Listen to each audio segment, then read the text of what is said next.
저는 오늘 너무나도 참담한 심정으로 이 자리에 섰습니다. 이번 계엄 사태에 책임 있는 정치권의 한 사람으로서 알겠습니다.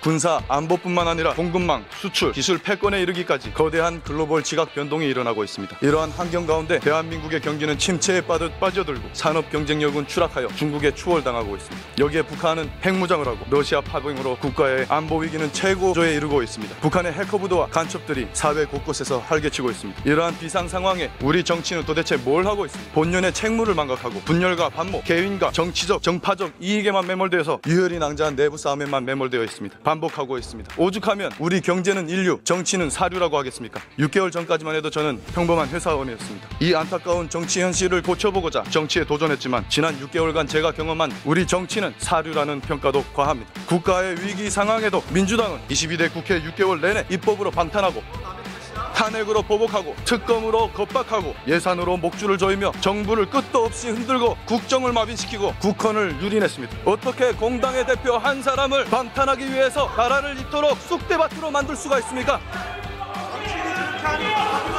이뿐만이 아닙니다. 거대 의석을 앞세워서 핵심 산업 기밀 유출길을 열어주는 국회 증감법, 불법 파업을 조장하는 노란봉투법, 전국민 25만원 현금 살포법 같은 우리 경제를 무너뜨리고 사회를 분열시키는 수많은 악법들을 강행 처리했습니다.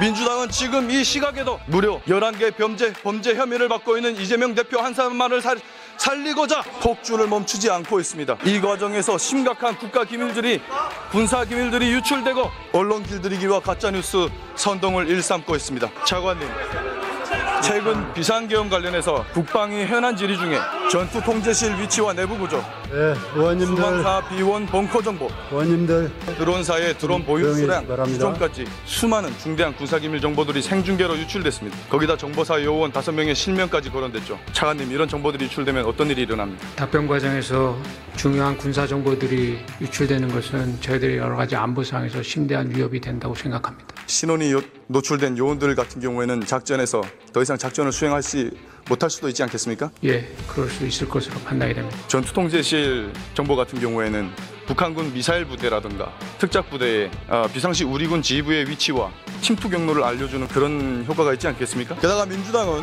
우리나라가 탄저군 공격에 취약하다는 정보까지 공개했습니다. 북한에 대놓고 우리의 취약점을 공개한 겁니다. 이번 군사기밀 유출 사태는 군과 국회가 모두 엄중하게 받아들여야 됩니다. 몰랐다면 무지한 거고 알고도 그랬다면 기밀 정보를 적국에 갖다 바치는 행위나 마찬가지입니다. 국방위는 앞으로 질의 내용에 따라서 비공개 보고를 할 수 있도록 조치해 주실 것을 강력 건의드립니다. 중형 15년을 선고받았습니다. 혐의가 뭔지 알고 계십니까? 우리의 적국과의 통신 간첩죄였습니다. 21세기 대한민국에 실제 간첩이 존재했습니다. 그것도 민주노총 핵심 간부가 북한 정권의 하수인 노릇을 한 것입니다. 이들은 2018년부터 4년간 총 102차례에 걸쳐서 북한 정권과 지령을 주고받았습니다. 청와대와 미군 기지 같은 군사정보들을 입수하고 이태원 참사를 세월호 사건처럼 촛불 시위 투쟁을 추진하라는 것이었습니다. 이 정도면 파렴치한 종북 반국가 세력 아닙니까? 간첩을 두둔하는 겁니까 지금? 우리나라에서 압력하는 이 간첩들, 이들뿐만이 아닐 것입니다. 이들을 잡아내는 역할은 누가 합니까? 간첩에 대한 대응 기관들이 있습니다만 최근에 이런 수사권 조정 이런 것들에 의해서 조금 옛날과 같은 그러한 능력은 발휘하지 못하고 하는 평가들이 많습니다. 이 부분에 대해서는 국정원의 대공수사권 누가 박탈했습니까? 여기 앉아 계신 민주당 의원들입니다. 민주당입니다. 민주당이 국정원의 대공수사권을 박탈했어요. 국가안보를 위협하는 간첩을 잡지 말라는 것 아닙니까? 올해 6월에 미국의 항공모함을 불법 촬영하다가 입건된 중국인 유학생 3명, 이들이 2년간 촬영한 휴대폰에 저장된 수많은 우리나라 군사시설 사진들이 발견됐습니다. 이들 외국인의 간첩 행위를 간첩죄로 엄벌할 수 있습니까? 지금 적국을 위해서 간첩한 자를 처벌하게 돼 있는 데에서 이런 간첩죄의 적용 범위를 외국으로 확대하는 법안이 국회에 제출되었다고 생각합니다. 개정 필요성에 공감합니다. 구속까지는 해도 간첩죄로 엄벌하기는 어렵습니다. 올해 8월 2019년부터 정보사 기밀 요원들과 그들의 신분과 중요한 군사기물을 중국에 팔아넘긴 군 간부가 구속됐습니다. 들으세요. 간첩 얘기하고 있잖아요.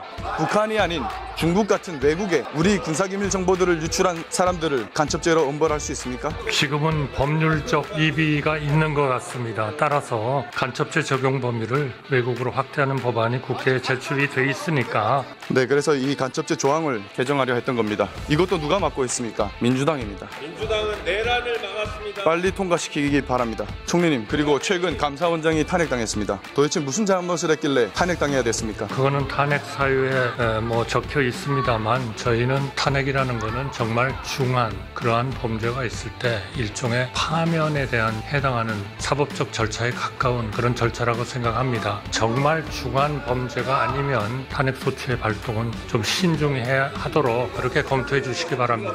길게 답변하셨는데 간단하게 말씀을 드리면 보복 탄핵입니다. 문재인 정부 시절에 벌인 집값 통계 조작, 국가 채무 비율 조작, 서해 공무원 피살 사건 은폐, 사드 기밀 유출을 감사했기 때문에 보복 탄핵당한 겁니다. 지난 2월에 사상 초유의 대법원 전산망 해킹 사건이 발생했습니다. 헌법상 독립기관이라고 수사당국에 신고하지 않아서 피해를 키웠습니다. 정확한 피해 규모조차 추산할 수가 없습니다. 선관위도 성역이 될 수 없습니다. 선관위가 떳떳하다면 전체 시스템에 대한 보안 점검에 마땅히 응해야 될 것입니다. 이번 계엄 사태 관련해서 민주당은 지상파 3사뿐만 아니라 민영방송인 종편 4사, 보도채널 2사에게까지 계엄 당일 메인 뉴스 큐시트랑 제목을 비롯한 언론 보도 내역 일체 자료를 요구한 바 있습니다. 이런 사실 알고 계셨습니까? 저는 몰랐습니다. 이건 명백한 언론 간섭이자 방송사 길들이기입니다. 심지어 오늘 가방위에는 희대 선동꾼 김어준 씨를 불렀습니다. 확인되지도 않은 가짜뉴스를 생중계했습니다. 암살조가 있었고 체포돼 이송되는 여당 대표를 사살한다. 그리고 이걸 북한 소행으로 꾸미려 했다. 이런 말 같지도 않은 가짜뉴스를 생중계했습니다.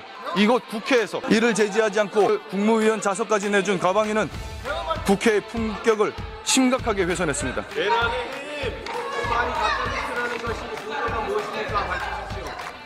확인해 봤습니까? 출처를 대십시오. 저는 결코 정부 여당을 두둔해달라는 것이 아닙니다. 국민께서 우리 당에 108석이라는 개헌 저지선까지 허락해 주셨음에도 불구하고 민주당의 입법 독재와 계엄 사태를 막지 못한 무기력한 저희에게 엄중한 회초리를 들어주십시오. 어떠한 질책도 감내하겠습니다. 마찬가지로 이재명 대표 한 사람만을 살리기 위해서 국정을 멀머삼아 헌정 질서를 유린한 저 무도한 민주당에게도 엄중한 회초리를 내려주십시오. 무거운 책임감을 어깨에 짊어지고 국정을 바로잡기 위해 사력을 다하겠습니다. 감사합니다.